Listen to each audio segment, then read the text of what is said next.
Car Auriya मकबूल जान साहब हमारे साथ मौजूद होंगे। सर बेहद शुक्रिया आपके कीमती वक्त के लिए। उनके हमरा सीनियर तज्जियाकार ज़फ़र हिलाली साहब हमारे साथ मौजूद होंगे। ज़फ़र हिलाली साहब आपके भी वक्त का बेहद शुक्रिया। औरिया मकबूल जान साहब आपसे आगाज़ करूँगी। जिस तरह से चकवाल के जलसे की बात की, फिर मैंने मरियम नवाज साहबा का भी हवाला दिया। इमरान खान साहब के लहजे के अंदर ये तलखी, या मैं कहूँ कि बदल गया, उसकी वजह आपको क्या महसूस हो रही है? देखिए, गुज़श्ता तकरीबन 3-4 महीने से पाकिस्तान की जो सियासत है वो सियासत नहीं, ऐसे लगता है कि दो बहुत बड़े रस्सागीरों के डेरे हैं और वो एक दूसरे को धमकियां दे रहे हैं। और रस्सागीरों के पीछे उसके बहुत होते हैं, पुष्टपनाह करने वाले कुछ लोग होते हैं जो डेरेदार होते हैं। और डेरेदार जहां एक को उठाते हैं तो वो उसके खिलाफ बात शुरू करता है, दूसरे को उठाते हैं तो उसके खिलाफ बात शुरू करता है, लगामें किसी और के हाथ में। ये सियासतदान का लहजा नहीं है कि तुम इस्लामाबाद आओ तो हमने माजून तैयार किया तो हम तुम्हें देख लेंगे। ये सियासतदान का लहजा नहीं है कि हम आपने हमारे खिलाफ ये किया, बंदे मारे, हमने 6 मारेंगे, हम 4 मार देंगे, हम 5 मारेंगे, हम ये कर देंगे। पाकिस्तान की सियासत के अंदर जो खेल खेला जा रहा है, एक बात याद रखें, ये हमेशा ये तस्वर कर लिया जाता है कि आखिर में ताकतवर जीतता होता है। ऐसा कभी कभी होता है, ऐसा कभी कभी नहीं भी हुआ करता। ये खेल खेला गया था जब काकड़ फार्मूला आया था, जब नवाज शरीफ और गुलाम इसाक खान के दरमियान लड़ाई हुई थी, और उसके बाद ये हुआ था कि आर्मी चीफ की तैनाती के ऊपर लड़ाई थी, गुलाम इसाक खान ने काकड़ को लगा दिया तो आखिर में दोनों को जाना पड़ गया था। शायद कुछ लोगों के दिमाग में ये ख्वाब हो कि शायद दोनों चले जाएंगे तो शायद हम दोबारा बरसकदार आ जाएंगे। पाकिस्तान की अवाम की इस वक्त जो सूरत हाल है, जिस तरह की कंडीशंस उनके ऊपर मुसल्लत हो चुकी हैं सैलाब की वजह से, महंगाई की वजह से, उसके साथ पाकिस्तान के अंदर 25 साल के अंदर इतनी ज्यादा टेक्नोलॉजिकल एडवांसमेंट आ गई है कि अब ये मैं आज जो इस वक्त इलेक्ट्रॉनिक मीडिया में बैठा हूं, ये भी पीछे रह चुका हुआ है। लोगों के हाथ में ये मोबाइल है कि जिसके वो ज्यादा ट्रस्ट करते हैं, जिसको समझते हैं कि उनको बंद नहीं किया जा सकता, इनके मालिकों को धमकाया नहीं जा सकता, इनके एंकर्स को खौफजदा नहीं किया जा सकता, वो इस पर बिलीव करते हैं। इसलिए एक बात याद रखें, ये जो इस वक्त कैफियत बन रही है, कभी यूं पारा चढ़ता है, कभी यूं पारा निकलता है, कभी आज डोगर को यहां से निकाला गया। मुझे बिल्कुल याद आ गया कि जिस वक्त नवाज शरीफ साहब पंजाब के वजीर आला होते थे और वहां पर ऊपर बेनजीर होती थी, यही कश्मकश चलती थी। फिर उसके बाद भट्टू साहब जहां वजीर आला होते थे, ऊपर नवाज शरीफ होते थे, यही कश्मकश चलती थी। और होता यह था कि आपको याद होगा कि एक अल्ताफ हुसैन होते थे, फवाद चौधरी साहब के चचा थे, के ताया थे, वो गवर्नर पंजाब होते थे। वो उन्होंने एक हालत ये थी कि वो उसके गवर्नर हाउस के अंदर भी एक कैफियत पैदा कर दी थी कि पंजाब गवर्नमेंट को नहीं चलने देंगे। ये कैफियत जो है खतरनाक है। ये पुराने दिनों के ख्वाब छोड़ दें कि हम ये कर लेंगे और ये हो जाएगा।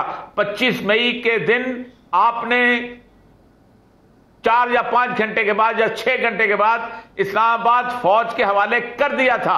आपने 245 इन्वोक कर दिया था। इसका मतलब यह है कि आप इस्लामाबाद के एक छोटे से शहर को कंट्रोल नहीं कर सके थे। सिविल इंतजामिया फेल हो गई थी। आपको लिखना पड़ता है कि हम हालात कंट्रोल नहीं कर सके, इसलिए हम फौज के हवाले करते हैं। फौज जब आ जाती है तो फिर एक दफा गोली चला करती है, दूसरी दफा नहीं चला करती।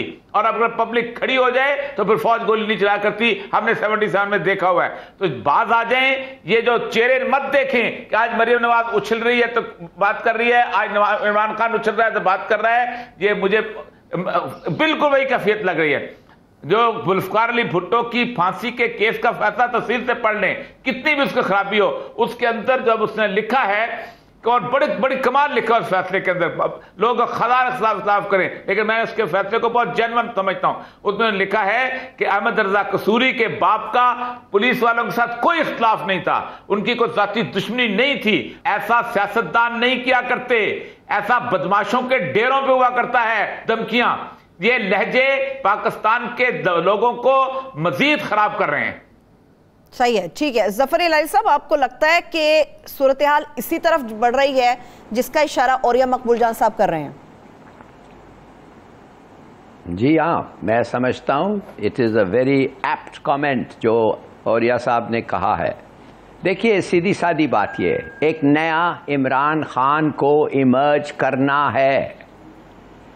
ये आदमी जितनी मकबूलियत इसने इस वक्त हासिल की है और कोई पाकिस्तान में किया ही नहीं है, मेरे ज़िंदगी में तो नहीं किया है। یہ بھٹو کی ایکویولنٹ ہے، بلکہ بھٹو سے بہتر. بھٹو تو آل کائنڈز آف ٹرکس بھی استعمال کرتا تھا. اس آدمی کو دیکھنے کے لیے جو لوگ آتے ہیں 4 صوبوں میں 5 صوبوں میں سے آتے ہیں. Mass support public, he is ready to battle, لڑنے کے لیے وہ تیار ہے. اس کے لیے اس وقت اٹس ناؤ اور نیور، اور کسی وقت بھی کہہ سکتا ہے لانگ مارچ، اگر الیکشن کا ڈیٹ آپ اس کو فکس کر کے نہیں دیں. اور دیکھیے سیدھی سادی بات ہے، سب قسم کی میٹنگز، بیک ڈور میٹنگز جو ہوئی ہیں وہ ناکام ہو گئی ہیں. اور اس کا جو سافٹ سٹانس ہو رہا تھا، لگ رہا تھا کچھ سافٹ ہو رہا ہے، وہ تو سمجھنے لگ گیا ہے کہ یار یہ تو سمجھتے ہیں میری کمزوری ہے. وہ اس لیے نہیں کہہ رہا ہے، وہ ان لائک وہ اس لیے نہیں کہہ رہا ہے کہ وہ کٹ پتلی ہیں. جو ان کو مینج کر رہا ہے وہ ہے دا ریئل مین، اور اس کا نام بچہ جانتا ہے پاکستان میں. تو ضروری نہیں ہے کہ مریم نواز کے باپ کے طرح انہوں نے جا کے یہ پبلک میٹنگز میں وہ نام وام دیں. سب کو پتا ہے. The point is every one knows. دیکھیے عمران خان کا سوچ بڑا پکا ہے، واضح ہو گیا ہے. میں اس سے زیادہ پاپولر نہیں ہو سکتا، میں اس سے زیادہ کراؤڈز کو کمانڈ نہیں کر سکتا. میرے جتنا 14 ارب اگر میں نے 8 گھنٹے میں ریز کیا ہے پیسے، اور کوئی نہیں کر سکتا ہے. 14 لاکھ نہیں کر سکتے، اور نہ میں ٹھہرنے کے لیے تیار ہوں. ملک کولیپس کر رہا ہے. جب تک سٹیبل پاپولر گورنمنٹ نہ آئے اکنامک کیوس رہے گا. لوگ مر رہے ہیں ڈینگی سے، ملیریا سے، گیسٹرو سے، ہر قسم کے واٹر بورن ڈیزیز سے لوگ مر رہے ہیں. گورنمنٹ کوپ نہیں کر سکتی ہے، اور کوئی نہیں آ رہا ہے لوگوں کو مدد کرنے کے لیے.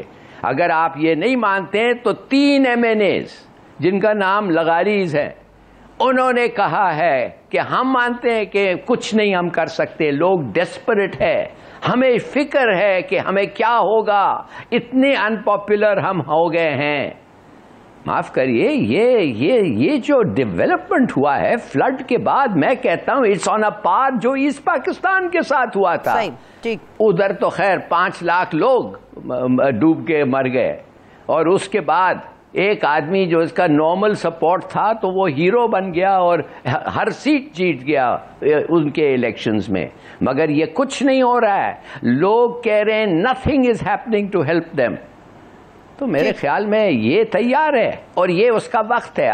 if he doesn't come out now, it's now or never. ٹھیک ہے. لیکن اور کیا مقبول جان صاحب، یہ بیک ڈور میٹنگز کے حوالے سے ظفر الہلالی صاحب نے بھی بات کی ہے کہ جی بیک ڈور مذاکرات ہوئے، پھر یہ خبر ہے کہ شاید وہ ناکام ہو گئے. میرا سوال یہ ہے کہ جس طرح سے عمران خان صاحب مقبولیت کے گراف کو بالکل کراس کرتے ہوئے اوپر جا رہے ہیں، سرویز آ رہے ہیں، سرویز بتا رہے ہیں خان صاحب بڑے مقبول ہیں.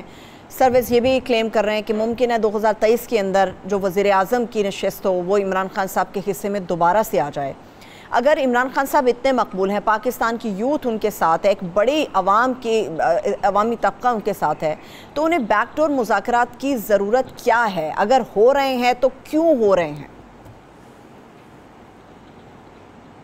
دیکھیں، پہلی بات تو یہ ہے کہ بیک ڈور مذاکرات کرنا ہر ایک سیاستدان کا بنیادی طور پر ایک اسٹریٹجی ہوتی ہے، اور وہ ہونی چاہیے. یہ تو گوریلا جب فائٹ کر رہے ہوتے ہیں نا اس وقت بھی ہوتا ہے.